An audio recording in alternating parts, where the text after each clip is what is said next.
Hi there, Donnie Gilson, 32 Degrees of Insanity, right here at KBeach 88.1 FM HD3, and also the Truth Frequency Radio Network. We are the official conspiracy theory radio show right here on KBeach every Thursday night from 9 p.m. Pacific Standard Time, going all the way till 11. But today I'm here to talk to you a little bit about censorship in the media opposed to radio. You listen to all the different other types of radio, censorship, not only in the movies, but in television and so on. But today we're going to talk about the FCC and also how radio signal jamming in such places as Iran is actually causing some major health problems, and also is not getting the information out to the citizens that they need to get the information that the West is putting out. Now, is that propaganda on both sides of the coin? We'll find out.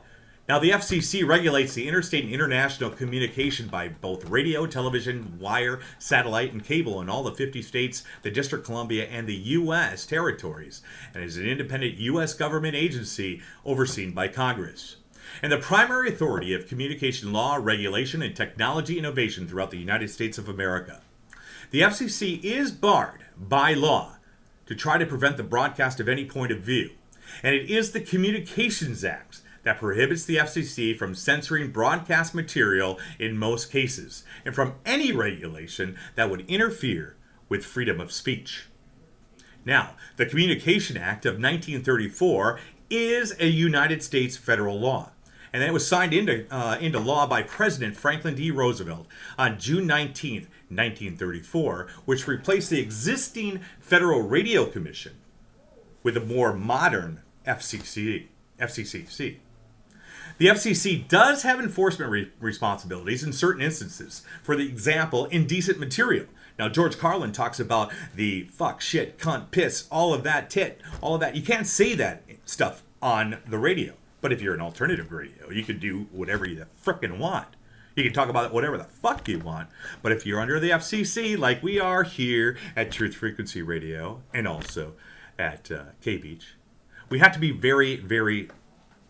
we have to watch ourselves. So between 10 p.m. and 6 a.m., we are able to say those things. And if we do, and we are not, not supposed to say them, but if we do slip it, it's a little bit more non-problematic, as if we were to say it when children might be listening up until about 10 o'clock. On January 3rd, 1996, the 104th Congress of the United States amended and repealed sections of the Communication Act of 1934 with the Telecommunications Act of 1996. Now, that was the first major overhaul of the American telecommunications policy in nearly 62 years. So what does that mean to you? Well, before we get back into that, let's take a look right now at how the Iranian regime has long used signal jamming. What the hell is that? What? Oh, I can't even hear it. Hold on. Something's disrupting my information flow. All right, I fixed it. There we go. Now, according to the Iran Commission's Regulatory Authority, which is the country's sole radio and communication regulator, they have openly denied knowing anything about what might be jamming the flow of radio communications to their citizens.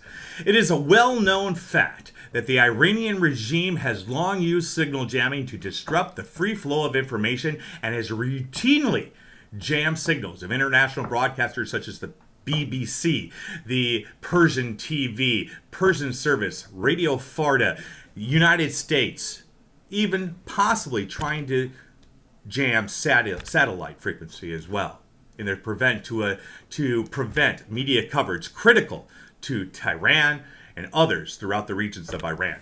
In fact, the government seems to be intensifying its jamming efforts during major sensitive times, like the 2009 anti-government protest and the Arab Spring revolutions. While officials are saying that the source of the current jamming is a mystery, some opposition sources have reported that the Iran's Revolutionary Guard Force, the IRGC, is behind all of this. It is true that lawmakers and some physicians have warned about health dangers posed by signal jamming in Iran, and the media has reported of Iran, especially in Tehran, who have felt dizzy and ill for no apparent reason. Is it because the jammers emit signals at the same frequency as the device they're attempting to block?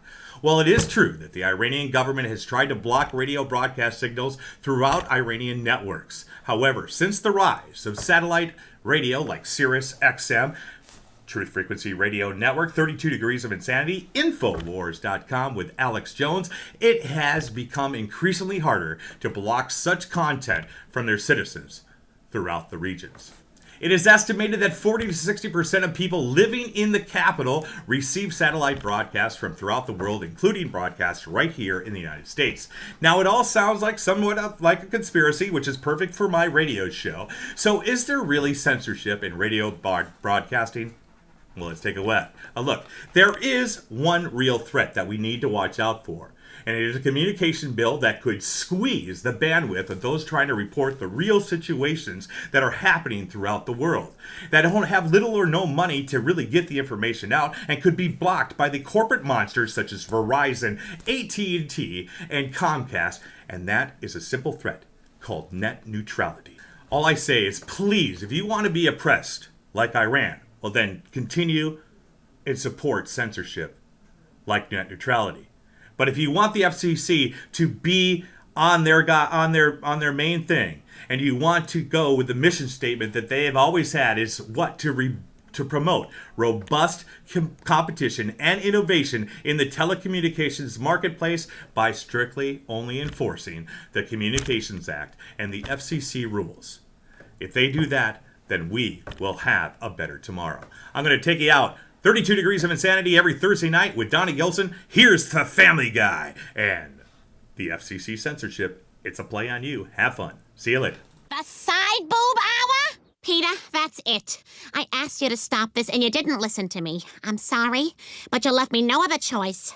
I called the FCC. Oh, yeah, I know all about the FCC.